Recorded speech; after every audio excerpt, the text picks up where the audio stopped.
Hari ini Firly Bahuri menjalani pemeriksaan perdana sebagai tersangka dalam kasus dugaan pemerasan mantan Menteri Pertanian Syahrul Yassin Limpo di Barreskrim Polri. Lalu apakah Firly akan ditahan usai pemeriksaan hari ini atau justru penyidik masih memerlukan bukti tambahan dan keterangan saksi lain meski Firly sudah berstatus sebagai tersangka? Kita akan membahasnya bersama dengan mantan Ketua KPK Abraham Samad dan penasihat ahli Kapolri Irjen Polisi Purnawirawan Arianto Sutadi. Pak Arianto, Pak Abraham, selamat malam. Malam Mas Kevin. Malam Pak Abraham. Ya, terima kasih atas waktunya. Pak Arianto, apa kabar? Baik, saya akan langsung ke Pak Abraham dulu ya. Pak Abraham, kalau sudah sampai 9 jam, ini mungkin mau 10 jam diperiksa, apakah ini menurut Anda tanda-tanda Firly Bahuri akan ditahan? Pak Abraham. Saya tidak ingin bicara soal tanda-tanda, tapi saya ingin bicara dalam konteks equality before the law. Ya, kalau kita melihat bahwa syarat-syarat penahanan terhadap Firly itu sudah terpenuhi semua berdasarkan aturan-aturan yang ada. Itu yang pertama.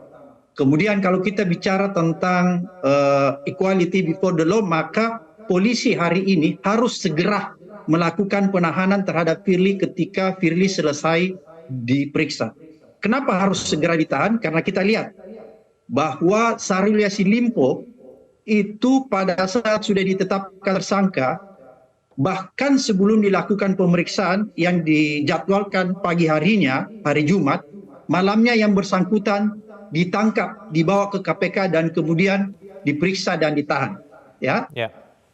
Kalau kita lihat kasus SCL itu berhubungan dengan kasus Firly, bukan kasus yang berdiri sendiri-sendiri. Jadi kasus SCL ada hubungannya dengan kasus Firly.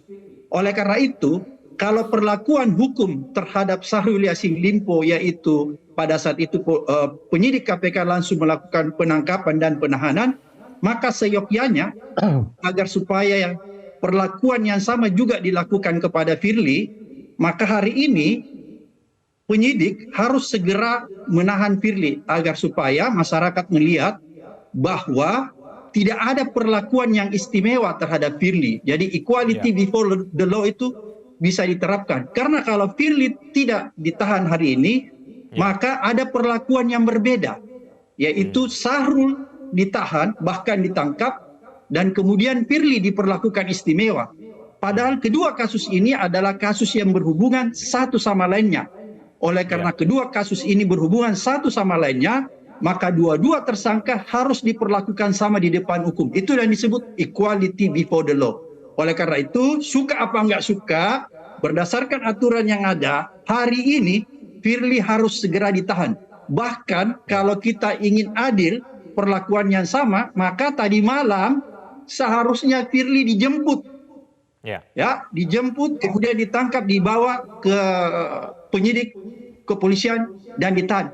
Karena perlakuan itu sudah dialami oleh Syahrul Yassin Limpo. Padahal kasus kedua orang ini berhubungan. Oleh karena dia berhubungan, maka harus ada perlakuan yang sama.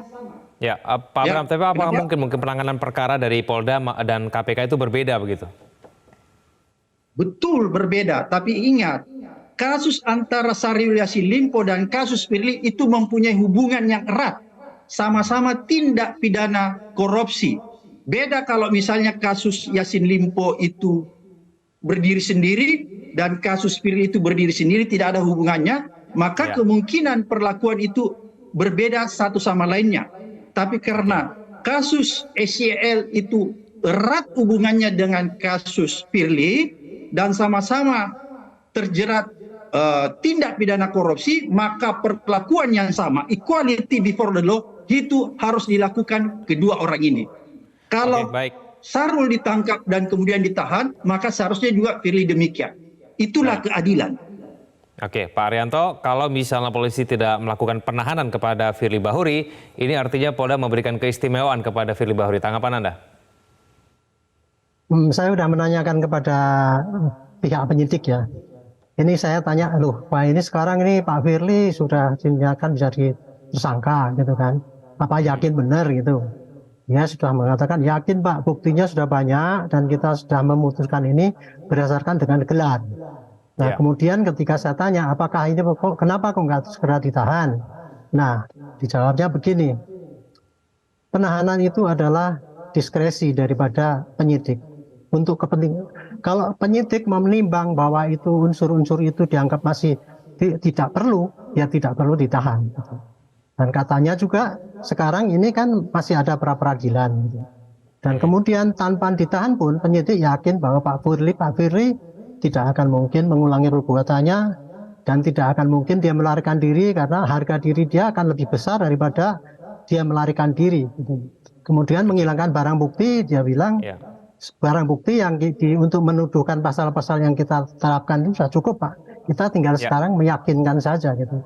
Jadi kalau menurut saya nanti untuk ditahan apa tidaknya itu tadi sudah mengatakan begitu. Memang unsur objektifnya sudah, unsur subjektifnya di atas kertas sudah, tapi kan unsur subjektif itu ukurannya kepada penyidik itu sendiri. Sama juga dengan Yassin Limpo itu, karena penyidik KPK menganggap itu perlu ditahan, ya ditahan. Ya. Baik, Pak Arianto, mohon maaf saya potong karena kita harus jeda dulu. Kita akan mendengarkan kumandang azan maghrib berikut ini. Pemirsa jangan kemana-mana, kami akan kembali. Dipersembahkan oleh... Bagi saya pribadi, saya tidak pernah merasa kecewa kepada siapapun juga. Termasuk saya juga tidak pernah kecewa kepada negara. Karena pada prinsipnya, negara ini membutuhkan pengabdian terbaik seluruh anak bangsa. Pengadilan Negeri Jakarta Selatan telah ditunjuk hakim tunggal yang akan menangani perkara pra-peradilan tersebut telah menetapkan hari sidang pertama yaitu pada hari Senin tanggal 11 Desember. Firly Bahuri mengajukan pra-peradilan atas penetapan tersangka kasus dugaan pemerasan terhadap mantan Menteri Pertanian Syahrul Yassin Limpo. Jadwal sidang perdana akan digelar pada Senin 11 Desember 2023 di Pengadilan Negeri Jakarta Selatan. Kapolri Jenderal Listio Sigit Prabowo berharap proses pra-peradilan dapat berjalan baik dan meminta penyidik dapat mempertanggungjawabkan penetapan tersangka tersebut. Ya, saya kira kan proses sudah berjalan. Kemarin sudah disampaikan bahwa ada tahapan pra-peradilan yang akan ditempuh. Tentunya juga dari penyidik juga harus mempersiapkan sebaik-baiknya sehingga kemudian pada saat proses itu berjalan, penyidikannya bisa dipertanggungjawabkan. Saya kira itu normatif ya, dan SOP-nya memang seperti itu. Sebelumnya Kapolda Metro Jaya Irjen Pol Karyoto menyebut pra-peradilan merupakan hak Firly setelah ditetapkan sebagai tersangka. Hak yang ditetapkan tersangka silakan aja dan sah-sah saja. Apakah dari pihak Kapolda sudah menyiapkan tim pengacara atau bagaimana gitu, Pak? Secara organisasi kita lengkap semuanya. Pakar hukum pidana Abdul Fikar Hajar menilai upaya perlawanan melalui pra-peradilan cukup berat bagi Firly Bahuri.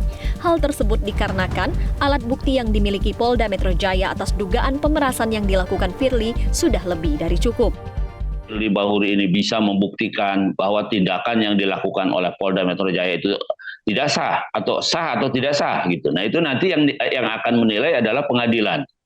Karena itu saya bilang, seperti saya bilang tadi, saya yakin Polda itu ketika dia sampai pada keputusan untuk menetapkan Pak Firly sebagai tersangka, saya yakin Polda sudah mempunyai tidak hanya 2 alat bukti, tetapi juga lebih dari alat bukti. Tim Liputan Metro TV.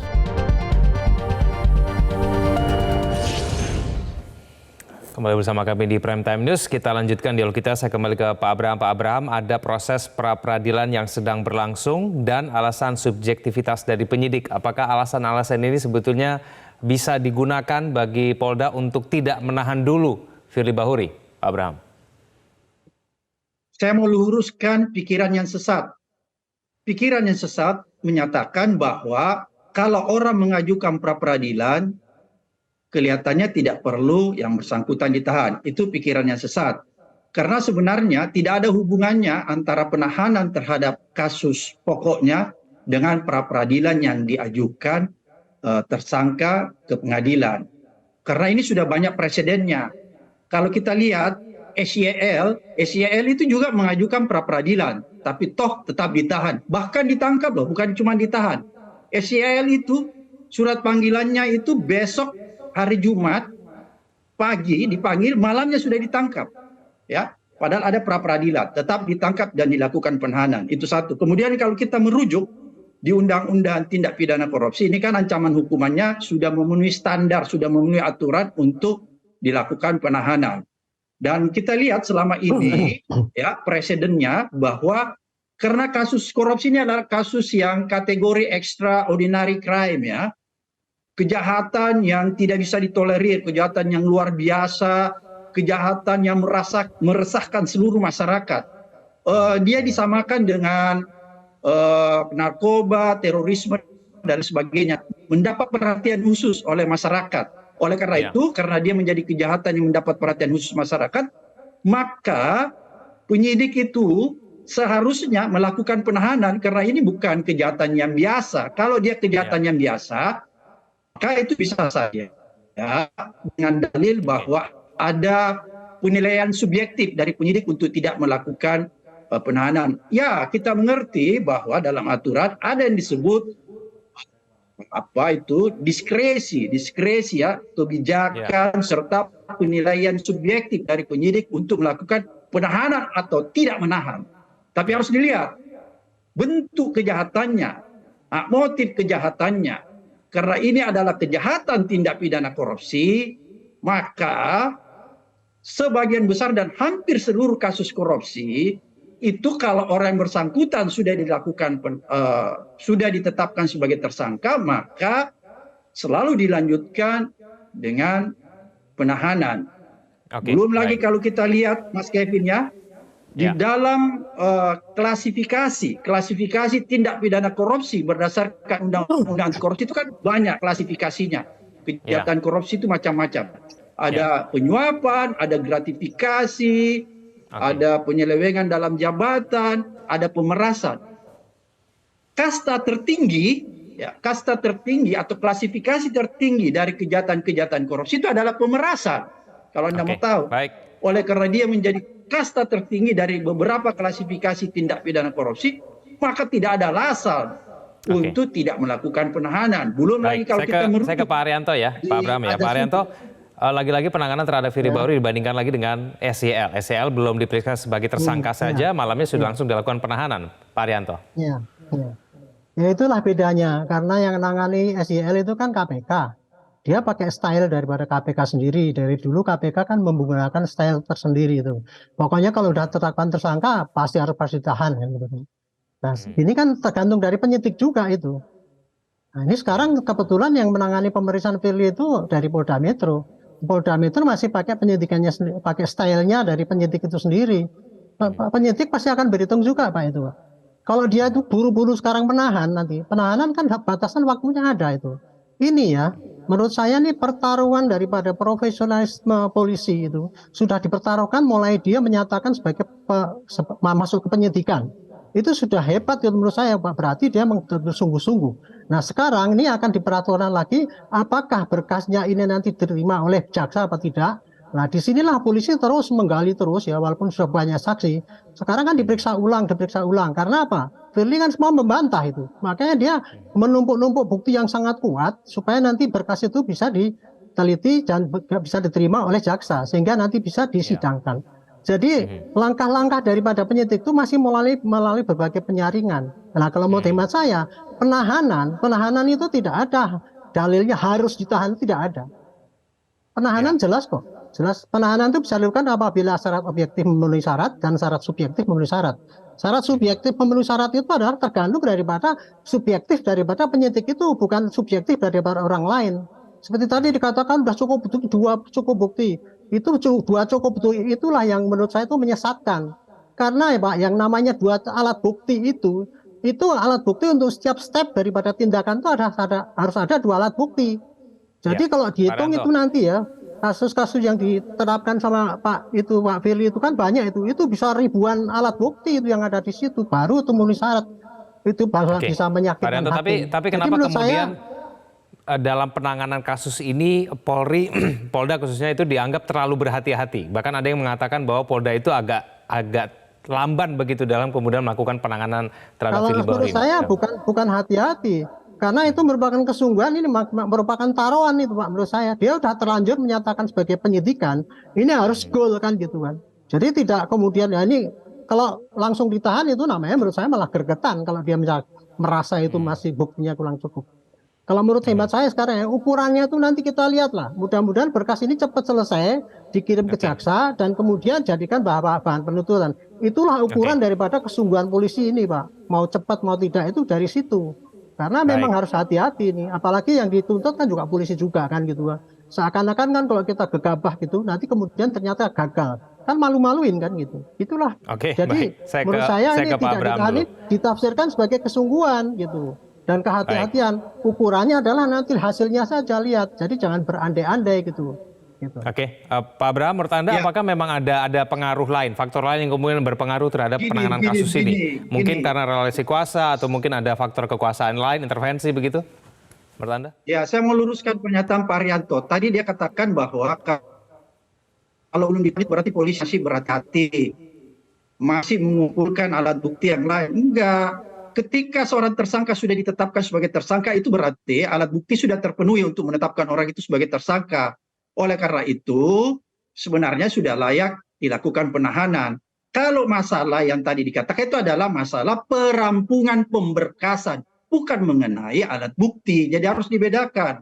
Alat bukti sudah begitu. Perampungan pemberkasan itu juga penambahan daripada bukti yang dirangka dirasa kurang gitu. Ya, jadi kalau misalnya ketika seseorang sudah ditetapkan sebagai tersangka, berarti secara hukum dia sudah memenuhi alat bukti. Permulaan, iya, bukti permulaan. Oleh karena itu, tadi kalau dikatakan kenapa dia masih menimbang waktu, itu menyangkut pemberkasan. Karena kita juga di KPK dulu begitu, kita bisa hitung misalnya, bisa nggak dalam 120 hari kita menyelesaikan semua pemberkasannya dan kemudian kita limpahkan ke penuntutan.